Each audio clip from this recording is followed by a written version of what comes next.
Kinnitage turvavööd, algamas on Petrone Prindi podcast Reisid ja raamatud. Mina olen Meelike, olen minu Hollandi autor ja minuga koos on siin naaberriigist Kristiina Saksamaalt. Tere, Kristiina! Tere, Meelike! Kõigepealt, kuidas sinu perekonnanime hääldada, sest mul on tunne, et seda ei hääldata nii, nagu kirjutatakse ja keegi ei läheks poodi või raamatukokku, et palun Kristiina Oelsneri raamatut. Kuidas hääldada? Ma loodan ka, et keegi seda selles suhtes, et tegelikult seda nime hääldatakse nagu tõesti selline Saaremaa Oelsner ja tegelikult ma olen paar korda mõelnud ka, et kui ma seda raamatut kirjutasin, et järsku muudaks nime ära, et paneks lihtsalt Ö-tähega Oelsner. Aga siis ma hakkasin mõtlema, et võib-olla see abikaasale väga ei meeldiks, et siis ta jäi nagu selle OE-ga ikkagi. Saksa keeles on ju öö olemas, et mina olen õppinud saksa keelt, et sai küll valida, kas inglise või saksa keel, aga kodustel põhjustel pidin saksa keele valima ja mina alati imestan, et miks isegi sakslased, et miks nad ei oska neid täpitähti, Eesti täpitähti hääldada, et teil on ju ä olemas, öö on olemas, ü on olemas. Jah, täpselt, kõik on täiesti olemas, aga miks nagu seda nimega OE-na kirjutada? Ma isegi ei tea, et see on kuidagi ajalooliselt niimoodi jäänud. Võib-olla kunagi arvati, et nii on lahedam, ma ei tea, aga ühesõnaga täiesti tavaline öö. Ei midagi erilist. Ja saksa keel on natuke ju muutunud kasutajasõbralikumaks. Et kui mina õppisin, siis õpetati, et see pikk S on see eraldi sümbol ja seda võib nüüd topelt S-ina kirjutada, aga ma märkasin, et sinu postitused saksa keeles, sina kasutad ikka seda saksa pikka S-i, et kas see on harjumus, kas see on sinu piirkonnas ikkagi populaarsem? See on tegelikult mõlemad variandid on õiged ja teatud sõnade puhul ikkagi klassikaliselt kasutatakse seda kummalist pikka S-i. Et kes ei tea, see näiteks tänav on Strasse ja kes ei ole saksa keelt õppinud, ütleb, mingi Strabe, ta on nagu selline hästi suur B-täht. Ja täpselt natuke B-moodi küll, jah. See on tegelikult täiesti tavaline, nagu oleks kaks S-i kõrvuti olnud. Aga kas sellepärast, et nüüd telefonis on väga lihtne kasutada erinevaid klaviatuuri variante, et kas sellepärast on see pikk S nüüd uuesti tagasi tulnud või see on lihtsalt sulle nagu harjumuseks jäänud? See on nagu harjumuseks jäänud ja ma ei näe, et ta oleks ka kuskile väga kadunud olnud vahepeal. Ennast ikkagi seda, kui ma raamatuid loen ja ajalehti loen, siis ikkagi kasutatakse seda. Aga kui sa trükid midagi, on sul saksa klaviatuur selleks? Jah, on küll. Või telefonis ta ju parandab automaatselt ka ära. Aga kui on arvutis see klaviatuur, et siis on see pikk, kes on eraldi nupuna olemas. Ja mul on saksa klaviatuuri, ma pean tunnistama, et eestikeelset raamatut saksa klaviatuuriga oli päris keeruline kirjutada, sellepärast, et Ö-tähte mul ei ole klaviatuuris. Mis mina tegin, oli see, et ma guugeldasin alati sõna õun ja mingi ette lõi mulle selle õige Õ ette ja siis ma kogu aeg kopeerisin seda Ö-tähte, kopeerisin oma nagu käsikirja. Ja mäletan ka sinu raamatust, et kui sul esimene laps oli sündimas, et siis üheks nimevariandiks oli Lumi. Jah, meil oli 100 nimevarianti. Aga et su abikaasa ütles, et see kõlab nagu Šveitsi või Austria saksa. Šveitsi saksa keel. Et sinna pannakse I alati lõppu, et kuidas nende eri dialektidega on, et kas see saksa keel, mida sina oskad ja kui sa lähed kuskile Bayerisse või kuskile, ma ei tea, Austriasse, Šveitsi, et kas saadakse aru, kas sina saad neist aru, kui keerulised on need saksa dialektid? Ma arvan, et mina saan nendest juba enam-vähem aru, minust saadakse ka aru, aga nad on ikkagi väga-väga erinevad. Kui näiteks ikka šveitslased väga kiiresti räägivad oma šveitsi dialekti, siis ikka väga aru ei saa. Siis tekib küsimus, et kas ikkagi üldse on tegemist saksa keelega või mitte. Aga neid dialekte on tõesti igas külas enam-vähem, igas regioonis.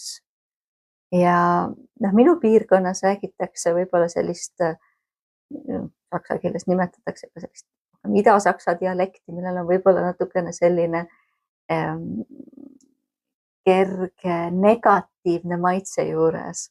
Ja viimasel ajal või viimastel aastatel väga paljud noored ei taha enam niimoodi rääkida või et arvatakse, et kui kes niimoodi räägib, et need on harimatud inimesed ja eriti näiteks ma töötan ülikooli keskkonnas ja siis seal kõik üritavad väga-väga korralikult sellist kõrgsaksa keelt rääkida. Et see negatiivne kuvand, et see on ka siis keeles ikkagi sees. Ja. Tõesti, et kui niimoodi Saksamaale turistina minna, et siis kõik Saksamaa on kõik üks ja väga ilus ja ilusad lossid ja mäed ja loodus ja linnakesed ja kõik see. Aga need sellised kultuurilised ja regionaalsed erinevused, need on sellise jäämäe all. Et läheb aega enne, kui aru saada, mis see ida erinevus on võrreldes läänega, mis on võib-olla lõuna erinevus võrreldes põhjaga ja kõik see. Millist saksa keelt sina räägid? Ma arvan, et sellist, mul on kindlasti mingisuguseid kohaliku regiooni mõjutusi minu saksa keelel, aga ta on üldiselt selline televiisori saksa keel, sellepärast et minu jaoks oli kõige suurem, kõige parem õpetaja oli minu jaoks televiisori raamatud ja siis sealt ma seda keelt kuulsingi. Ja võib-olla, kui ma saksa keelt räägin ja kes mind ei tunne, et siis nad võib-olla arvata, et ma võib-olla ei ole kohalik, aga võib-olla ma olen ka näiteks mõnest teisest saksa regioonist pärit või siis mul on isegi hollandlast pakutud muuseas. Igasugused variante. Mulle tihti pakutakse vastupidi, et kui ikkagi saadaks aru, et mul ei ole poola aktsenti, mis mul kindlasti ei ole, aga lihtsalt inimestes teadlikkus on selline, et kui Itaalia aktsent ei ole, Prantsuse ei ole, siis on mingi Ida-Euroopa, ju siis Poola.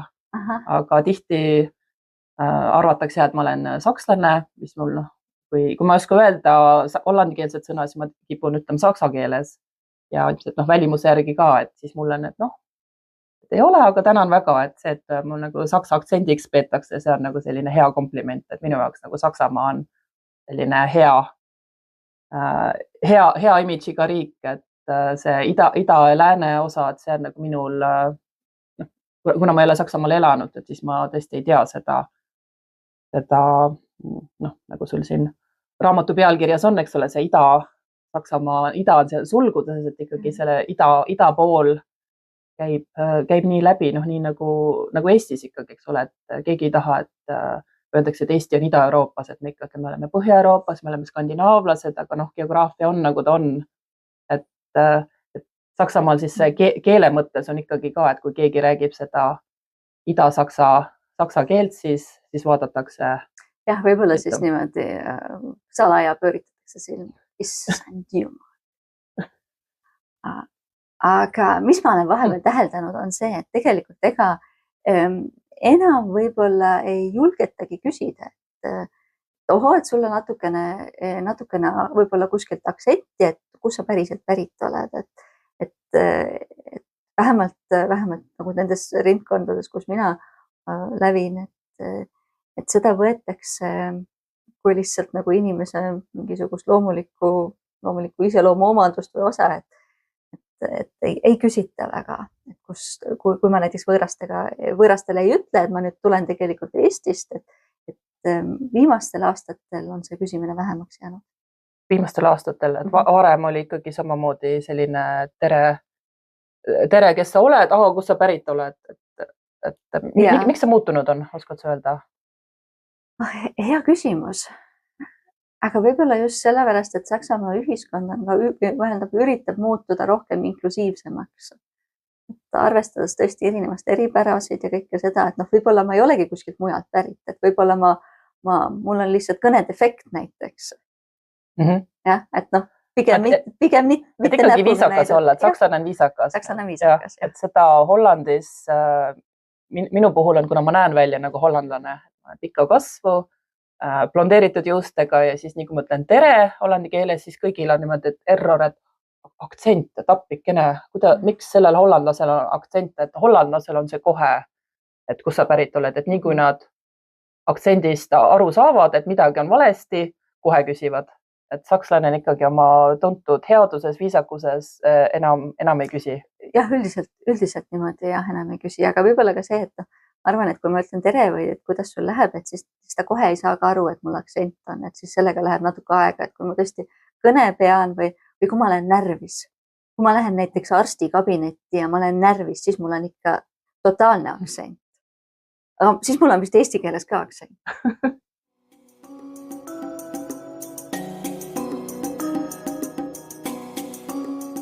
Su lapsed on kakskeelsed. Ja kas nemad siis räägivad ka seda ametlikku saksa keelt, mis on siis populaarne või nad on ikkagi oma piirkonnale truuks jäänud, et kas neid häirib keele järgi lahterdamine või? Ja nemad ei tea seda üldse.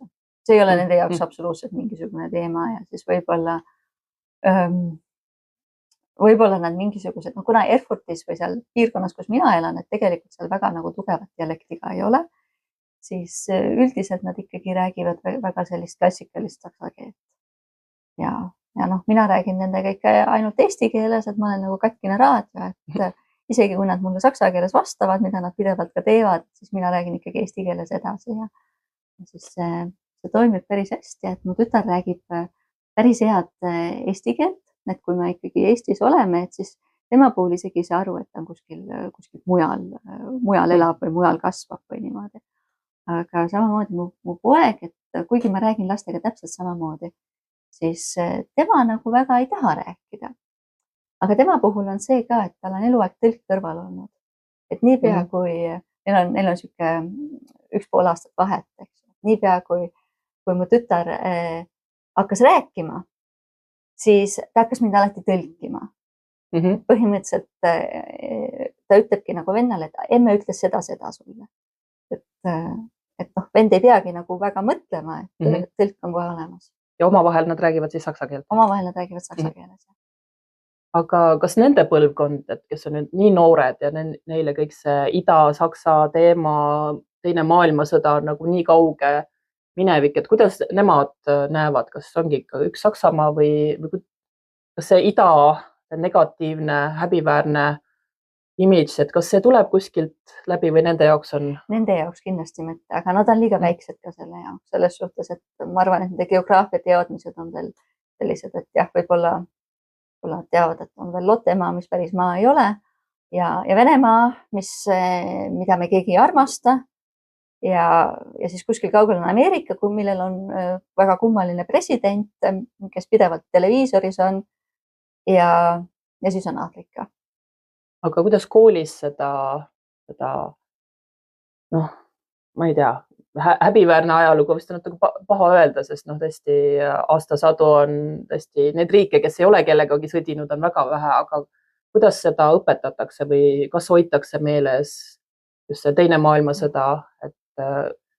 Hoitakse väga meeles ja see on ikkagi selline teema, et millest räägitakse väga ettevaatlikult ja kõik sellised asjad nagu holokausti eitamine või siis ka see, et Hitleri ülistamine, et need on ikkagi kriminaalselt karistatavad ja siis tõesti, et sellist ajaloolist kasvatust hakatakse minu arust ka päris varakult peale ja üldiselt ikkagi käiakse kooliekskursioonidel, kontsentratsioonilaagrites. Ei, need kontsentratsioonilaager ei ole eestikeelne sõna. Sellel on see on teine sõna. Ma panin selle omale raamatusse ja siis toimetaja muutis ära. See on teine sõna. Koonduslaager, täpselt, õige. Et me siin mõlemad, eks ole, mitmes keeles elame ja ma just mõtlesin, et väga huvitavalt ütlesid, aga see kõlab päris hästi see sinu versioon. Et see on otsetõlge. Ma tihtilugu tõesti, et kuna ma olen Eestis ka nii palju eemal olnud ja siis Eestis tulevad ka uued sõnad, kontsentratsioon. Koonduslaager ei ole uus sõna, aga muud sõnad tulevad uued ja siis ma tihtilugu tõesti, et selliseid uusi sõnu üritan otse saksa keeles tõlkida ja siis tulevad väga huvitavad loomingulised sõnad, et saksa keeles kasutatakse AI kohta kasutatakse künstliche Intelligenz. Siis ma alguses kasutasingi seda nagu, et Eestis ka nagu siis te ütlete KI, mitte AI, vaid KI. Kunstlik intelligents. Aga Eestis nagu sellest keegi aru ei saanud, et mis kunstlik intelligents, mis kunstist sa räägid. Mis veel on Saksamaal selline, nagu sa ütlesid, eks ole, et noh, Hitlerist ei tohi rääkida, holokausti ei tohi eitada, et kas on veel midagi, mida välditakse, et sa raamatus mainisid, kui üks rõivabränd on. Ja neid rõivebrände on veel. Et kas on veel midagi sellist, et kas mingid need brändid, riietus, jalanõud, soengust ilmselt rääkimata, et kas on veel midagi, mida kindlasti välditakse, et jumala eest ei arvataks, et meenutad midagi sellest teisest maailmasõjast? No jah, et päris palju on selliseid sümboleid, et mida võib-olla ei tohiks niimoodi kasutada. Nad on kõik lõppude lõpuks, nad viivad tagasi sinna natsi ajaloo juurde ja kõik need uusnatside sümbolid ja nii edasi, et need on ikkagi need, mida võib-olla ei ole okei kasutada. Kas on veel midagi, mis sakslast nagu, kuidas öelda, ärritab või segab, et kas on mingid riike, millest ka ei tasuks rääkida, et see Saksamaa ajalugu on väga, väga kirju olnud ja Eesti puhul, et sakslased on ju siin ka olnud ja korduvalt 100 aastate jooksul, aga vähemalt mina, sealt kus mina tulen, ma olen Järvamaalt pärit, et meil ei olnud kunagi sakslastel nagu negatiivne tähendus, et isegi sõja ajal meenutati, et nemad ikkagi käitusid viisakalt, eks ole, et võtsid, mida oli vaja ja ei lagastanud ära minnes, et kas sakslastel on ka mõni riik, mille puhul nad ütlevad, et kas sellest riigist ei räägita või ei tohi mingit riiki kiita, et oi, see riik on äge ja sakslased mõtlevad, et ei, et ikkagi meie oleme. Kas on midagi sellist? Ei, tegelikult ei ole, et sakslastel on oma naabritega võib-olla mingisugused teatud suhted, et võib-olla prantslaste üle tehakse nalja ja võib-olla ka mõnikord hollandlaste üle ja poolakad, kes käivad kogu aeg, ma ei tea, vanasid autosid varastamas, aga need on ka stereotüübid.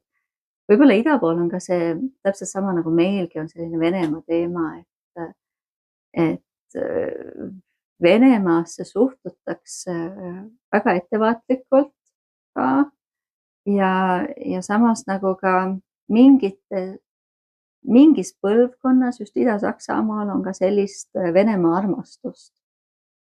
Ja meenub üks vestlus ühe kolleegiga just siin paar kuud tagasi oli, et väga lahe naine, me saame väga hästi läbi ja siis tema rääkiski seda, et kuidas temale käis seal Ida-Saksa ajal, käis koolis, kuidas ta käis vene keele eriklassis, et neil oligi nagu selline kakskeelne klass, et siis õppiski intensiivselt vene keelt, et Venemaal olid kirjasõbrad ja kõik Venemaa oli ikka nii äge koht, kuhu tahaks jõuda ja kuhu tahaks minna. Ja siis tuli Saksamaade ühinemine, siis Venemaa ei olnud enam lahe koht ja siis tal tekkis täielik identiteedikriis. Tema oli kogu oma elu ikkagi teistmoodi seda kõike õppinud. Saksamaal oli ju 2 pealinna sel ajal, kui ta oli 2 jagatud, et kas need läänesakslased, kas nemad ikkagi ütlevad, et Berliin, jah, et see oli sellise teine pealinn, et kas nad nagu aksepteerivad Berliini nüüd kui ühe pealinnana või nad ikkagi igatsevad või ülistavad oma seda teist pealinna? Ei, ikka Berliin ja sellepärast, et Bonn on ikka paras provints, et seda vist küll ei igatseta, et see on siuke tore väike linn. Et ikka Berliin. Ja. Minule Berliiniga tuleb alati meelde, et minule Berliin väga meeldib, ma olen seal korduvalt käinud ja mu abikaasa, kes on küll hollandlane, aga saksa passiga, isegi tema ei olnud enne minuga kohtumist Berliinis käinud. Et kuidagi Saksamaal juba see Berliin tundub ka ikkagi, et ta on ikkagi piisavalt kaugel ja vist juba sealt kuskil see kõhedust tekitav ida hakkab, et isegi hollandlased eriti ei kipu nagu nii kaugele, kuigi piirist on 600 kilomeetrit. Et on selline 6-7 tundi sõitu, aga umbes, et hollandlane, kes on käinud, ma ei tea, Ameerikas ja Kanadas igal pool, aga ilmselt ta Berliinis ei ole käinud, et sealt hakkab juba vist jah, see kahtlane kant ja meie põlvkond, kes mäletab neid aegu, aga ikkagi teab rohkem ju seda suurt ja võimsat Saksamaad. Et kas sul on ka midagi sellist, võib-olla siis näiteks läänesakslaste pool, kes ka nagu, et käivad igal pool mujal, aga sinna Berliini ei kipu? Või üleüldse, kas nüüd Berliini, aga üleüldse Ida-Saksamaale ei kipu.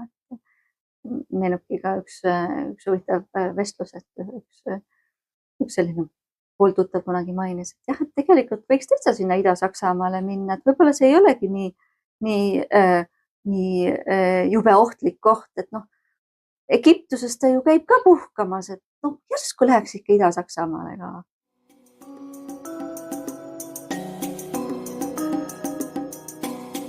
Kus sakslane siis muidu üldse puhkab, et kes julgeb, läheb sinna Ida-Saksamaale, aga kuhu keskmine sakslane puhkusele läheb?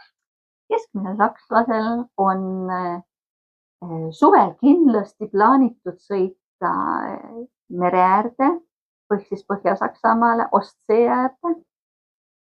Või siis ta läheb näiteks Alpidesse, Austriasse või siis ta läheb Itaaliasse, Gardasee äärde. Või siis, kui see keskmine sakslane on võib-olla natuke selline nooremapoolne ja võib-olla natuke selline lõbusam keskmine sakslane, kes ka armastab kangemat kraami, siis tema sõidab kindlasti Mallorca saarele. Et sakslaste jaoks on Mallorca saar on ka nii-öelda nagu nende ekstra liiduvabariik. Et pidutsemise saar. Jah. Hollandis ma olen neid Hollandi saartel kohanud päris palju, et sakslased ikkagi sõidavad ka päris palju Hollandisse ja eriti pühapäeviti.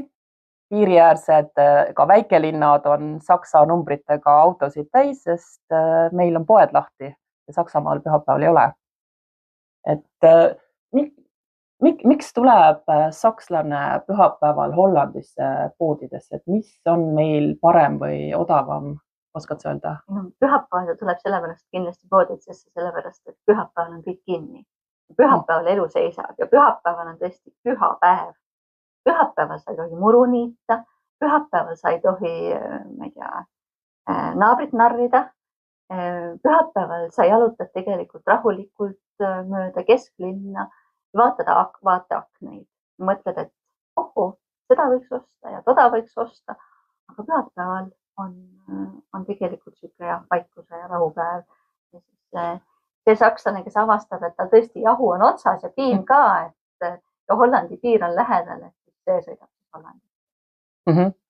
Et Hollandist me läheme Saksamaale, sest praktiliselt kõik on odavam, et sellise vilkuva tulega bensiinipaak pannakse üle piiri minnes kohe täis, et ikka 30 senti on hinnavahe.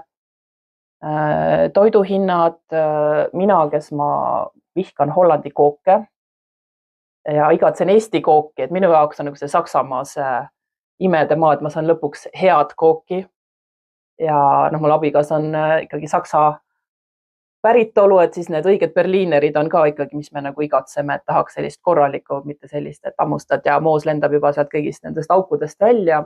Et meie jaoks on ikkagi, et lähme toitu ostma, mina ostan ka juuksevärvi, mille hinnad on tõesti enam ei ole, aga mäletan, et kui ma Hollandisse kolisin, siis juuksevärv, mida mina kasutasin, Hollandis maksis 11 €, Saksamaal oli 2,95 €. Et siis jällegi, et esimene kas Rossmann või DMi pood ja siis sealt terve seljakoti täis juuksevärvi, et oleks aastane varu olemas, et me käime lihtsalt Saksamaal sellepärast, et on soodsam. Ja. No, ma ei tea, kas ta ikka on enam soodsam, sellepärast, et sakslane läheb Hollandisse sellepärast, et seal olevat soodsam kohvi ja soodsam juust, parem juustuvalik ja võib-olla ka mingisugused maiustused, mis on soodsamad. No neid asju ikka leiab, et mina ei tea, et kas me hakkame nüüd statistikat tegema, et kus on soodsam. Ja bensiinihindadest rääkida, et see on nagu väga-väga suur poleemikat tekitav teema praegu Saksamaal, et bensiinihinnad, mis on ikkagi üle 2 € viimasel ajal olnud ja mis on siis riigi poolt on tehtud erinevad meetmeid, et paika saada, kuidagi need meetmed ei toimi ja kogu raha ikkagi läheb kuskile kuhu, ei tea, musta auku ja ma ei tea, bensiini pärast vist ei tasu hetkel sinna sõita. Kui jah, ühe käiguga saab mitu asja, et ma viimati nüüd tulin, ma ei tea, Holland vist oli 2,20 oli, et see Iraani kriisivärk hakkab natukene nagu rahunema, et tundub, et hinnad on ka natuke nagu läinud ja ma vaatan, et Eesti bensiinihinnad on nagu sellised täpselt, et üks 30-40 senti on nagu vahet, mis tavaliselt Hollandiga oli, aga Saksamaa on olnud. Meil oli 1,18, et noh, kui sina ütled 1,20, no selle 2 sendi pärast vist ei maksa Saksamaale ka sõita. No jah, et täpselt, et siis tuleb käia seal juuksevärvi ja näokreeme ostmas ja häid kooke ja värke ja siis on nagu tasub reis ära. Jah, siis tasub, aga noh, ainult 2 senti. No, palun, et 2 senti leiab kuskilt maast näht. Kohviasja ma olen kuulnud, et seda üks Kölni lähedal eestlane ütles, et jah, et teil on kohv odavam. Et see tundub siis olevat õige, et kui sina ka kinnitad. Juustu hinda ma ei tea. Ma olen juttu kuulnud. Ma ise ei ole niimoodi käinud Hollandis shoppamas. Meil on Hollandis ikka kaugel, et selle juustu ja kohvi pärast minna, et siis läheb ikka kokkuvõttes päris kalliks, et siis peab nagu veel põhjuseid välja mõtlema. Aga noh, meil ikka nüüd ma tean sind, et siis mul on jälle põhjus Hollandisse minna. Just, et meil on mingi 5 tundi vist autoga minu linnas, sinu linna umbes. Mis see nagu 5 tundi on? See ei ole midagi. See on Saksamaa heade kiirteede ja kohati Hollandis on paremad teed. Ma väga vabandan, aga kui ma eelmine aasta sõitsin Eestisse Hollandist, siis ma vahepeal pettusin Saksamaa teedes, et neid ei ole jõutud uuendada. Jah, aga tead, võib-olla sa sõitsid ainult lääne poole. Kui juures ida pool on need teed nüüd paremad. Aga ma sõitsin Poola poole. Siis ma ei tea. Sellepärast, et ida pool hakati neid teesid ikkagi 90-ndatel, 2000-ndatel, et väga palju investeeriti just infrastruktuuri. Ja see, mis võib-olla ka lääne-sakslased ütlevad, et kogu raha läks vahepeal ida poole. Et see on minu jaoks natuke müüt, et Saksamaal on head kiirteed, et tõesti igal pool ei ole ja Saksamaa on nii suur ka, et ei saagi nagu igal pool need teed ideaalsed olla, sest kuskil tuleb hakata neid uuendama ja parandama. Ja tegelikult jah, olen endiselt, et Hollandis on väga head teed ja üllatavad ka Poolas. Aga te ei saa Hollandis nii kiiresti sõita? Tõsi? Meie Saksamaal saame ikka vähemalt 200 või 260 sõita, kui me tahame. Täpselt nagu Põhja-Koreas. Seda ma ei teadnud. Seal pidi ka olema. Huvitav, palju seal autosid üldse on, et kes seda kiirust üldse üles võtta saavad, aga... Selles asi ongi selles suhtes, et minu teada on olemas maailmas 2 riiki, kus ei ole kiiruspiiranguid. Need on Saksamaa ja Põhja-Korea. Aga võib-olla see on ka vale informatsioon, et selles suhtes. Palun ärge süüdistate mind, kui see peaks olema vale informatsioon. Et kõik, kes on viimasel ajal Põhja-Koreas käinud, et siis andke märku, et kui ma tõesti siin täiesti vale juttu ajan. Rääkisime reisimisest. Kas sakslane midagi Eestist ka teab või kui sa ütled Eesti ehk siis Estland, sama on hollandi keeles, iga kord ma ütlen, et ma tulen Eestist, Estlandist, Iceland ja siis ma jõuan neile ära seletada, et kui palju te reisivaid islandlasi olete kohanud, et mina olen nagu tõesti 2 ja ma olen väga palju reisinud, et mina ei kohta islandlasi kuskil hostelites töötamas koristajatena, et kas sakslane teab midagi Eestist? Ikka teatakse ja nüüd rohkem teatakse. Et kui ma esimest korda Saksamaale läksin, aastal oli 2003, siis ma võiksin täiesti vabalt võisin ka rääkida tegelikult, et ma olen Eestist ja Eesti asub seal täpselt Kesk-Aafrikas. Ja mind jäeti uskuma, et keegi ei julgenud küsida ka, et miks mul nii hele näonahk või hele nahk on, eks ju. Aga nüüd see nali muidugi enam läbi ei lähe. Kui Eesti sai Euroopa Liidu liikmeks ja Eesti oli täpselt nagu üks must aukkaadil. Nüüd on need asjad ikkagi muutunud ja paljud on Eestis käinud, et sakslane ikkagi reisib väga palju ja kruiisilaevad tulevad Eestisse ja sakslasele meeldivad väga sellised loodustuurid ja selle jaoks on Eesti ju ideaalne koht.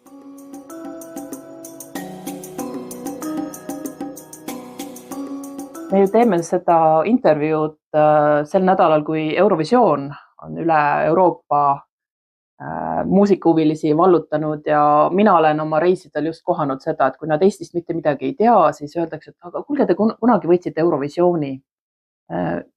Mis suhe on Saksamaal Eurovisiooniga, et kas vaadatakse mäletad sa üldse, millal Saksamaa võitis? Mina ausalt ei mäleta. Ma ka täpselt ei mäleta, sellepärast, et see oli kindlasti enne minu aja arvamist. See oli vist Nicole ja lauluga Ein bisschen Frieden. Aga ma ei tea, mis aasta see täpselt oli. Ja sakslane, ei, ma valetan.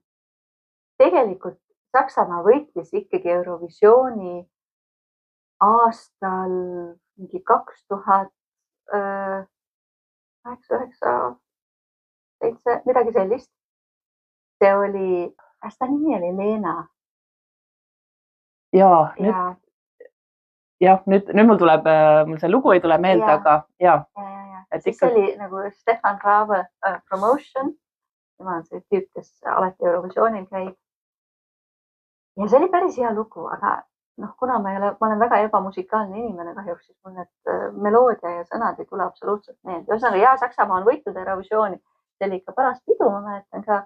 Aga üldiselt Eurovisioon ikkagi ei ole väga teema, ei ole populaarne. Võib-olla teda vaatavad sellised, näiteks vanade kodus kindlasti vaadatakse ajaviiteks.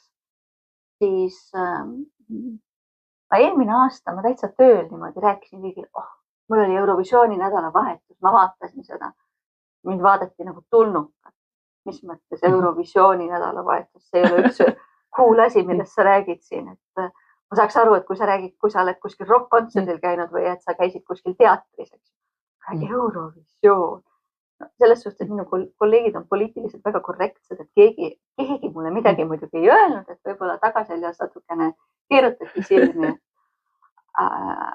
Aga jah, meie muidugi Eesti community'ga Saksamaal oleme tihtilugu oma Eurovisiooni pidusid korraldanud. Aga mida siis sakslane jälgib? Jalgpall kindlasti? Aga mis veel, ma ei tea, olümpiamängud, mis on selline, mis sakslasi nii-öelda ühendab, ma ei tea, televiisorit vaatama ja pärast pidutsema? Nähtavasti jalgpalli. Kui Saksamaal ikkagi kuskil väga suurt tähtsat mängu mängib, et siis ikkagi jalgpalli. Aga mis veel? Kontserdid, värgid, Rammsteini kontsert, see vist ei kõneta nii väga, et see on rohkem vist mujal populaarne kui... Ta on Saksamaal ka. Saksamaal on ta hetkel natuke kergelt canceldatud. Nende skandaalide, selle solisti skandaalide. Teatud ringkonnas seda enam ikkagi ei kuulata. Tegelikult Saksamaalt tuleb ju päris palju muusikuid ja selliseid tuntud nimesid, mis ei ole ainult Euroopas tuntud, vaid ka välismaal. Et seda Rammsteini, selle peale ma isegi ei tulnud, et ta võib nii-öelda canceldatud natuke olla, aga ilmselt see on jälle see... kergelt canceldatud, et nüüd hakatakse ka unustama seda asja. Ikkagi väike vari on. Kas sa oled kõigis Saksa liidumaades käinud? Ma arvan, et enam-vähem umbes täpselt. Et nende aastate jooksul isegi võib-olla ma olen mõnes ainult korraks peatunud või kuskil, ma ei tea, rongijaamas olnud või midagi sellist, aga enam-vähem ma olen ikkagi üritanud igale poole jõuda. Aga kindlasti on väga palju linnasid, kuhu ma veel ei ole jõudnud. Kuhu sa tahaksid veel jõuda? Kuhu ma tahaksin veel jõuda, et ütlema, et paljudel on ikkagi see Lääne-Saksamaa rohkem tuttavam koht, minu jaoks on Ida-Saksamaa tuttavam koht, et seal lääne pool on kindlasti kohti, kuhu, mis on väga huvitavad, aga kuhu ma ei ole veel jõudnud. Aga kuhu sina soovitaks minna? Raamatus sul on juba oma piirkonna soovitused olemas, aga kuhu mujal siis, et kes mõtleb, et okei, Saksamaa tundub nüüd põnev, hea paks raamat on nüüd ka olemas juhistega ja mõtetega, et kuhu sina soovitaks võib-olla siis eri aastaaegadel näiteks, kuhu minna suvel, kuhu minna natuke varem, sest tegelikult Saksamaa suved on ju üsna soojad ja sellised niisked. Et kuhu minna suvel, kevadel, sügisel ja talvel? Linnades ma soovitan kindlasti Hamburgi. Hamburgis on tore nii suvel kui ka võib-olla talvel, kui sellise vesisema ilmaga, sellepärast Hamburgis on väga huvitavad muusikaliteatrid. Et seal näeb tõesti maailmatasemel muusikale. Ja karnevalihooajal on kindlasti soovitatav Kölni minna. Seal näeb ka seda päris sellist, päris Saksa karnevali. München ja Lõuna-Saksamaa on väga põnevad. Järved seal, Alpidesse minna, seda puhkust saab kindlasti ka Austriaga ühendada. Siis Berliin on linnatripina on väga lahe.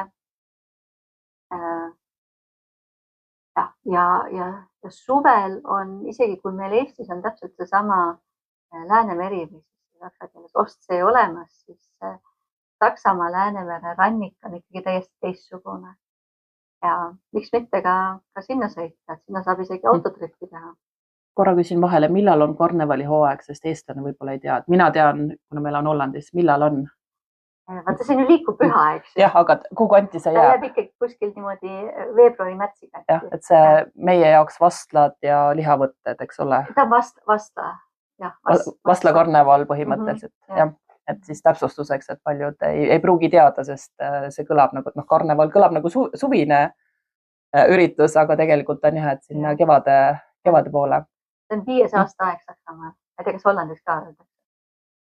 Minu teada ei öelda, aga seda tähistatakse ikkagi korralikult ja tegelikult kui see koroona pihta hakkas, siis ta hakkaski just nendes provintsides, kus on see nii-öelda usklike kontsentratsioon kõrgem ja just, et need vastlakarnevalid on ikkagi sellised kirikupühaga seotud, et seal hakkas nagu see asi kõige rohkem pihta, sest lihtsalt rahvas sai kokku ja ei loobunud oma karnevalist, hoiatustest hoolimata, et meil ta niimoodi päris eraldi aastaaeg ei ole, sest erinevad need provintsid on nagu, ei ole nagu usklikud tihti, et katoliiklased või protestandid või lihtsalt, aga teatud piirkondades on ikka väga populaarne ja mujal siis on lihtsalt kostüümid seljas ja rahvas on tänavatel.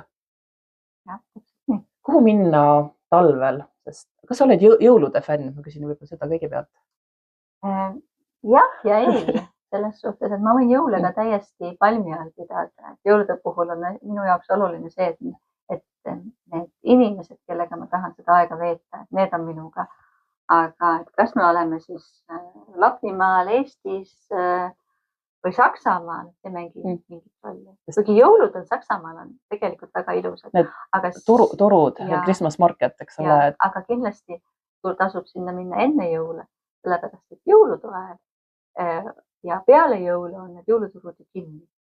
Tõesti 24 detsember ja isegi 23 detsember ei tasu enam jõuluturgu oodata. Aga need hakkavad juba novembris vist pihta. Ja novembri lõpus algavad. Jah, et mina olen just Hamburgis, käisime eelmine aasta mehega ja vist Berliinis oleme ka sel ajal olnud, et need jõuluturud on vähemalt Hollandis väga populaarsed, et kui Hollandi omad on käidud, siis ikkagi, mis on lähim, olenevad kuhu siis sõita, et need jõuluturud on just väga armsad ja meeleolukad, et kuhu tasub Saksamaal just talvel minna. Igatahes. Tõesti, erinevates väikelinnades võib isegi jõuluturge leida. Need on tõesti täiesti igal pool ja meil Erfurtis on vist isegi 5 erinevat jõuluturgu.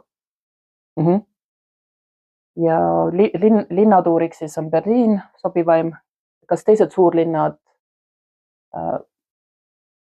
oskad sa mõnda veel öelda, et ütleme eri piirkondades, eks ole, Berliini saab Eestist vist otse lennata. Ja, Berliini on väga mugav Eestist otse lennata, vähemalt hetkel on väga head ühendused. Hamburgi peaks olema head ühendused, Münchenisse saab lennata, Frankfurti saab otse lennata, et need variante on päris palju kuhu minna. Siis sealt koha pealt siis lennujaamast auto võtta ja võib-olla natukene ringi sõita. Ja just võib-olla ka väiksemaid linnu vaadata, et mitte ainult Münchenisse jääda, vaid just seda sama piirkonda uurida.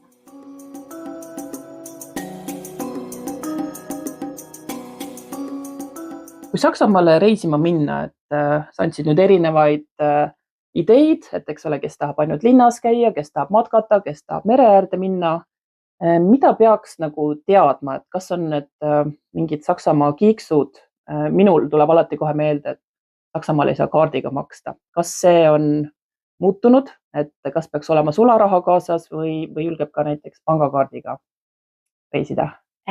Kui teil on võimalik ikkagi sularaha kaasa võtta, siis palun võtke sularaha kaasa. See võib täiesti kummalisena tunduda, aga tõesti on nii, et ikkagi päris igal pool kaardiga makstakse. Kui sa tahad näiteks kuskilt putkast omale bratwursti osta, siis sul peab olema kaart. Kui sa tahad jõuluturul midagi osta või sularaha, vabandust. Kui sa tahad jõuluturul midagi osta, siis peab ikkagi sularaha olema. Kui sa tahad tänavalt maasikaid osta, siis peab sularaha olema. Mõnedes restoranides ikkagi eeldatakse, et sul on sularaha. See nüüd vaikselt muutub, aga sakslane on ikkagi sularaha usku, et ikkagi peab olema midagi, mis taskusse mahub rohkem kui kaart. Kuidas on inglise keele oskusega, et kui ei oska tõesti saksa keelt, kas inglise keelega saab hakkama? Üldjuhul suuremates linnades saab kindlasti hakkama. Aga kui ma ise läksin Saksamaale päris esimest korda, siis ma sattusin ühte väiksesse külla ja seal küll inglise keelt inimesed ei rääkinud, et seal ma ikkagi mul ei jäänud midagi muud üle, et ma lihtsalt pidin saksa keelt õppima.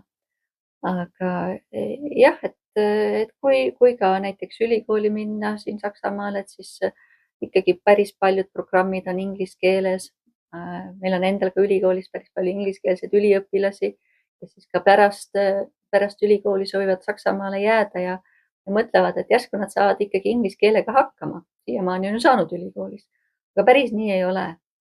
Kui ikkagi inimesed soovivad Saksamaale mitte ainult nädalaseks puhkuseks minna, vaid ka näiteks tööle või õppima, et siis on ikkagi soovitav saksa keelt õppida. Kui turvaline on Saksamaa reisimise mõttes, et ütleme siis nagu naisterahvana üksinda reisida ja ütleme siis need pikanäpumehed ja vargused, et kas ja kui ettevaatlik peaks olema? Ma arvan, et Saksamaa on ikkagi suhteliselt turvaline. Muidugi suurlinnad on igal pool ohtlikud, et rahakotid tuleb igal pool ära peita.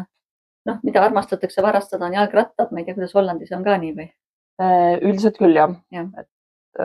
Oleneb jälle piirkonnast, et kas inimestel ongi hästi logud rattad, et nagunii varastatakse ära või siis ta peab ikkagi olema mitme luku ja riivi taga, et täpselt. Ja samas ka naisena on ikkagi väga okei ringi reisida, et see ei ole mingi probleem, et Saksamaal saab igale poole saab rongiga sõita. Mida võib-olla peab teadma seda, et kui rongipiletid spontaanselt osta, siis need on suhteliselt kallid, et rongipilet võib ikkagi maksta isegi rohkem kui lennupilet. Kui spontaanselt osta, et läheks nüüd Berliinist, rong läheb Münchenisse otse. Et sealt tasub natuke ettevaatlik olla, et on parem rongipiletid ette osta või siis, mis viimasel ajal Saksamaal on ka tehtud, on selline Deutschland ticket.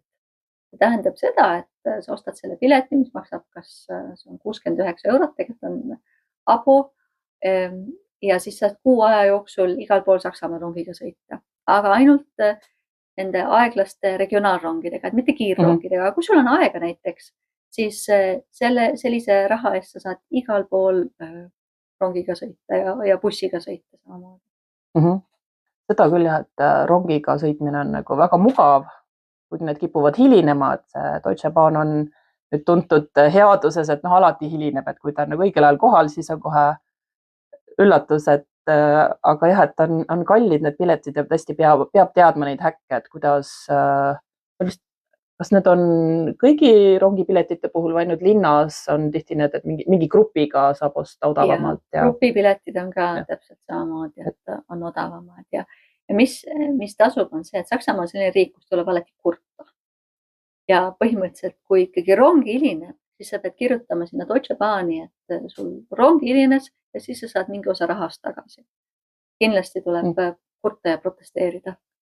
Ja kui palju see hilinemine võib olla? No sel juhul ikkagi üle tunni. Üle tunni, jah. Aga paraku sellised hilinemised on reaalsus. Et kui Saksamaal reisida, siis tuleb kindlasti planeerida seda, et rongi ja lennuki vahel on kindlasti rohkem kui see 2 tundi. Selge, et seal siis saksa täpsus ei kehti? Absoluutselt mitte. Deutsche Bahn ei ole saksa täpsusest mitte midagi kuulnud. aga võib-olla nad õpivad, et võib-olla siin paari aasta pärast on asjad teistmoodi. Me kõik nüüd loodame, et ma iga päev loodan, sellepärast, et ma üldjuhul käingi rongiga tööl.